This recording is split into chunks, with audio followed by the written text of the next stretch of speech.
peut-être que M. Georges pourra répondre aussi, on verra. N'hésitez pas à poser des questions. Au sujet des cultures de microbes. Vous m'entendez sinon Ça peut être un peu plus fort. Tout juste. On n'a pas de micro, on n'a pas de lumière tout à l'heure. Donc, au sujet des cultures, on étudie donc les cultures maintenant sur des supports solides, des géloses, et uniquement ce qu'on appelle des souches dures. Et sur des périères toutes courtes. Alors c'est ce que dénonce justement l'Institut en Allemagne, l'Institut... Robert Koch. Koch. Non, pas Robert Koch, d'ailleurs on doit dire Koch en allemand. L'Institut Salim Kalbeck. Puisque Tissot, lui, il a démontré, parce que ça, le chercheur là, de l'AAS, là, qui s'est occupé de défendre Robinson, dont je vous ai parlé hier, dont je vais reparler. Donc c'est un chercheur français qui s'appelle Roger Reynal, qui est membre de l'AAS, 3AS, donc c'est une office internationale officielle de l'étude scientifique aux États-Unis, une des plus respectées. Hein. Il a travaillé donc pour dénoncer l'ostracisme sur les travaux de Robinson, Douglas H. Robinson. Et Robinson, je vous l'ai dit hier, a démontré par des expériences que des bactéries s'étaient formées à l'intérieur de la cellule. Plusieurs fois, et sur différentes souches animales et humaines, et reproduites par d'autres laboratoires, et ensuite par analyse génétique. Parce que c'est un directeur de recherche qui a travaillé pour la NASA et pour la Navy, la marine, l'armée américaine.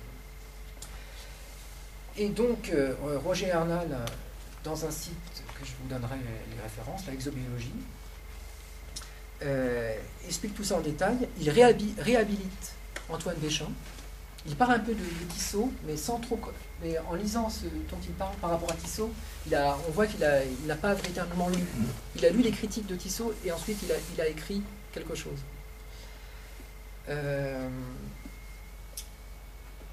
Donc, sur les cultures, j'en étais donc au préalable sur les cultures, sur gélose, des bactéries. Le problème, c'est qu'on étudie sur des temps limités, sur des pH constants, sur des supports constants, donc des milieux constants, temps limité, pH constant, et ensuite, non pas in vivo, dans le corps humain, avec tout ce qu'il y a dans le corps humain, mais justement séparé. Donc ça n'a rien à voir avec la réalité. Et tous les autres chercheurs qui ont étudié au-delà, il y en a une flopée, hein, Gaston Naissance, dont M. Georges a parlé un petit peu hier, n'observent absolument pas, parce que les autres n'observent pas, parce qu'ils refusent d'étudier. On appelle ça, dès 1902, on en parle de forme involutive. C'est-à-dire qu'ils considèrent que ce sont des formes dégénérées des microbes, des monstruosités, et que ça n'a strictement aucun intérêt. Donc ils ne peuvent pas en parler puisqu'ils ne l'étudient pas. Pourquoi ce n'est pas étudié? Parce que c'est Pasteur et son école qui a décidé qu'il ne fallait pas étudier ça parce que c'était contraire au dogme, contraire aux théories, tout simplement. C'est pas une question de science. Hein. D'ailleurs, la seule réponse scientifique dans le traité de Michel qui est sur Internet, libre de droit, vous trouvez ça sur le site Gallica, gratuit, c'est qu'à l'évidence, tous les chercheurs qui ont vu les formes polymorphiques se sont trompés. C'est ça la science. À l'évidence, ils se sont trompés. Ils n'ont pas cherché à voir, ni à photographier, non, ils se sont trompés. Voilà. Donc ça, c'est assez curieux. Pour les scientifiques, vous voyez la rigueur scientifique. Donc là, j'en ai terminé avec... Alors, malheureusement, on n'avait pas... C'était un petit peu improvisé, on n'avait pas de tableau. Alors donc, vous avez compris, vous avez différents pionniers. En fait, il y a différents pionniers de 1830 à 1850. Si vous recherchez dans les annales de médecine, il y a au moins 6 chercheurs qui démontrent la non-asepsie cellulaire. Dans le livre, la non-cellulaire. Voilà, sur des cellules végétales, notamment sur la levure de bière. Donc là, je ne vais pas rentrer dans les détails. Madame Joëtte en parle un petit peu dans son livre, là. Elle cite les noms de ces chercheurs. Ensuite, Béchamp. Alors, pour en terminer avec... Non, on va faire plus vite. Je vais passer sur chaque chercheur et dire ce qu'ils ont découvert. Et après, faire des comparaisons avec tous les autres chercheurs et voir l'avancée. Deschamps démontre que la putréfaction, elle n'est pas extérieure. Quand vous mettez un garrot à un animal, Paul Bernard, il avait fait ses expériences, vous avez une putréfaction, il n'y a aucune contamination. Dans ma famille, là, j'ai quelqu'un son alliance était trop serrée. Il a eu une infection, sans aucune contamination extérieure.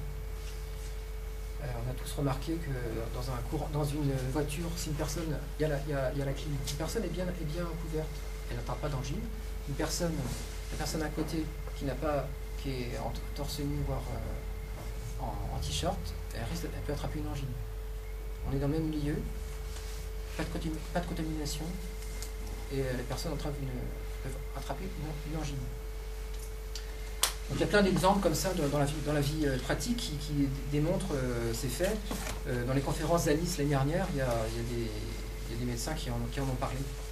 Et alors on dit attraper une angine, on ne dit pas faire une angine. Oui, de toute façon, dans tous les termes, on dit attraper, je tombe malade, ou je...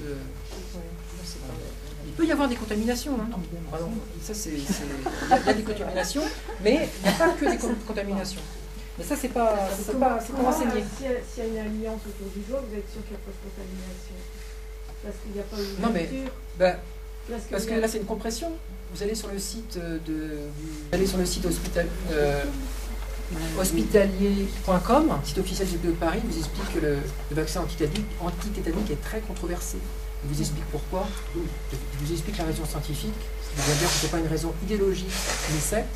Il vous explique que le vaccin ne peut pas, c'est marqué noir sur blanc, et je l'ai filmé, ça il est mis sur le site Santé Conférence, que le vaccin ne peut pas rencontrer le bacille ni la toxine, puisque la toxine ne passe pas dans le circuit sanguin. Alors ça, on trouve ça aussi dans les écrits de Desmileroux, dès 1898. C'est pour ça qu'ils ont essayé d'infiltrer de faire un vaccin à partir en envoyant la toxine en fait par trépanation dans le cerveau. Il y a des études là-dessus. Parce que moi j'ai ces écrits-là, et c'est marqué noir sur blanc, les écrits de Desmileroux en 1898. Le sérum est inefficace, et les sérums, ce sont donc des anticorps équins à l'origine, que ce soit sérum, anticorps équins ou ensuite un vaccin, ça sera la même chose au niveau des anticorps. Au niveau du fait qu'ils ne sont pas en contact, ils ne seront pas en contact avec le vaccin. Et vous avez un centre hospitalier. Alors, information hospitalier.com. Vous faites information hospitalier.com, dico tétanos. Et sinon, vous faites Santé Conférence, vous regardez dans les... Je vous redonnerai ça, je vous donnerai les infos après. Ça ira plus vite par rapport à ce que je dis, parce qu'on n'a pas beaucoup de temps. Alors, pour aller plus vite, on fera un léger topo pour les courageux demain aussi, si on dépasse. Alors, pour aller plus vite, parce que je suis assez bavard, parce que ça fait 6 ans que je travaille là-dessus régulièrement, donc je peux vous en... Allô.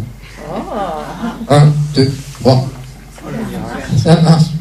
Vous allez pouvoir vous réveiller maintenant, j'en ai plus certain. Alors, donc j'en ai fini avec Louis Pasteur. D'ailleurs, voilà. Ce livre, il y en a des centaines qui sont parus sur Louis Pasteur. Ça ne veut pas dire que la pluralité d'opinion a un poids. Ça va ça ne veut pas dire que... C'est pas parce qu'il y a 100 livres ou 1000 livres qui dénoncent que Pasteur est un imposteur, entre guillemets, que c'est vrai.